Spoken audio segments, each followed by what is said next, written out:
people a minute to talk back and forth. It takes a little bit longer than that did. But what observations might you have as a listener?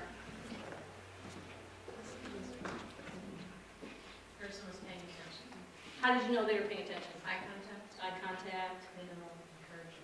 Encouragers. They're encouraging you in some way, maybe nodding their head. Right, so it would facilitate a conversation about that piece. How do you know if someone's really listening to you or not? Sometimes listeners, I find them saying things like, well, usually I start thinking about what I'm going to say next. It was nice just to be focused on listening. So just draw that conversation out about the listening piece. The next activity regarding I see you. So I see you. When we do it with kids, the idea is that we kind of do a play-by-play and name their actions. So this is the exercise to demonstrate this a little bit. I'm going to play you a video clip, and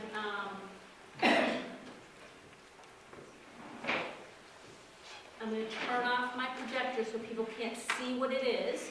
You all read it. Don't read in the book if you haven't already. Some of you did. So I'm going to play this audio, and people just listen to it and see if they can guess what it is.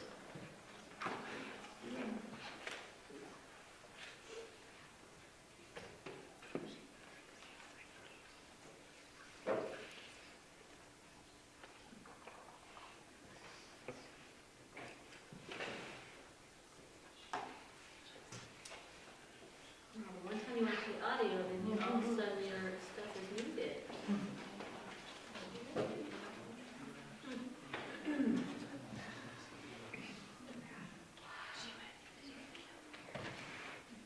I did promise there would be technical difficulties. I did. Did I promise that? Right. So what you're hearing.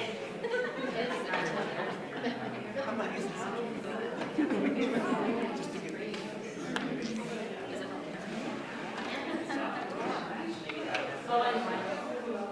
All right. Don't look at the screen. Just don't look. Everybody's just trying to. Everybody in line and rock. Here leading goes to Mike Allen. Yes, Mike Allen going for the lead with right.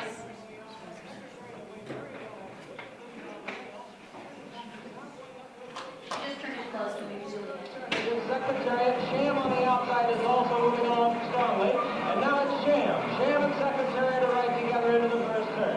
Mike Allen has third behind them. Then it's Twice a Prince and the trainer is Private Smiles as they go by the turn. Those two together, Sham on the outside. Sham getting ahead in front as they move around the turn with Secretariat second. Then there's a large gap. All right, Secretary, okay? But that's kind of the demonstration of what you want caregivers to do with kids. Oh, you're putting the red block on top of the blue block.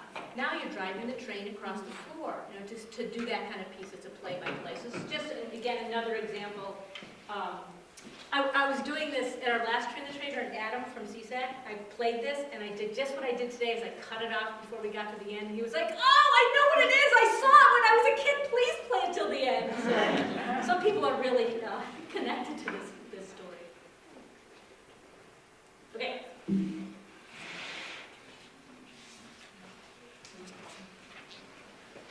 So then I appreciate you, right, is about giving specific praise, the importance of giving specific praise. And I don't need to tell all of you about that piece, about how important specific praise is. I know that you know that. But what we do in the class to demonstrate that is I have folks think about a job that they have now or they've had in the past, a paid position, volunteer position, and what kind of things they needed from their supervisor in terms of acknowledgement. And as you talk about that, it becomes pretty clear that folks, it's much better to have their supervisor say, hey, I noticed you spent a lot of extra time writing that report. It was really clear and concise, thank you, versus, good job. Right, so you kind of draw that out so that it can resonate with folks why specific praise is important to them, so then they can use the specific praise for their kids. Does that make sense? So we just run through those different activities, and then comes the time to have people start practicing with the play. So Sarah, would you mind putting the lights up a little bit?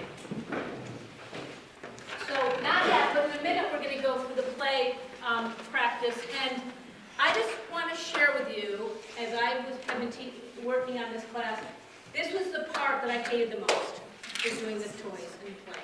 And I felt like it was a little too silly, a little too childish, that I felt like it wasn't really going to make a difference. And when I taught the class, I believed that that attitude came through. Then, as my supervisor Jennifer, who was here yesterday, really challenged me on that a lot. And I started to open my mind a little bit to that idea. And I started to teach it differently, and I started to trust the process that really was going to be a helpful thing.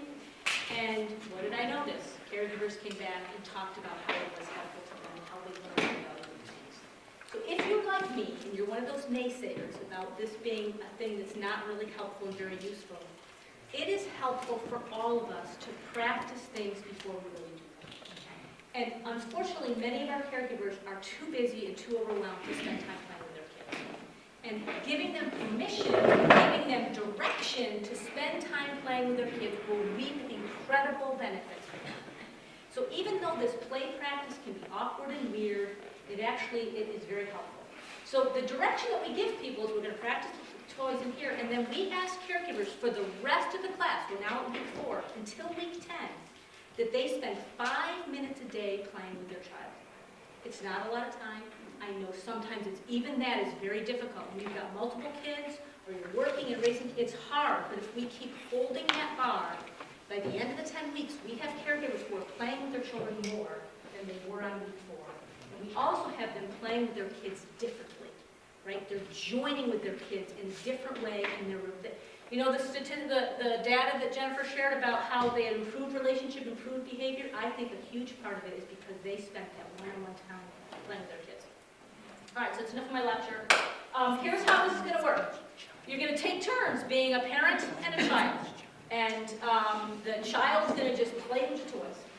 And the parent is going to practice the turning it up and turning it down skills. So the parent, and this is the one slide that's not right. Is this one right? Yeah, Yes. that's it. Oh, No, that's wrong. Hold on, there is incorrect. We found out yesterday, Sharon, that I put it backwards in here. Only on one. Only on one. Right, there's a good one somewhere. All right, actually, you know what, Sharon? Somewhere over there, I have 2 flip charts. Would you mind? One has all the turn it up skills, and one has the turn it down skills. We'll just put them up so people have for a reference. So you're just going to spend about 2 minutes of playing. The child's going to play. Don't be rude. Don't be rude and obnoxious child. Be a nice child. Make sure you're talking with the child. And the caregiver's going to practice these skills. Don't start yet. Just pick your parent and your child.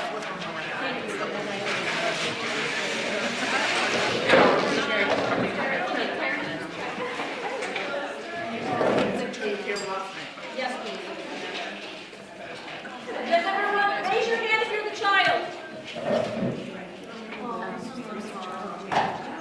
Everyone has to do this. I'm forcing you to. This is not challenge right, but you have to do it.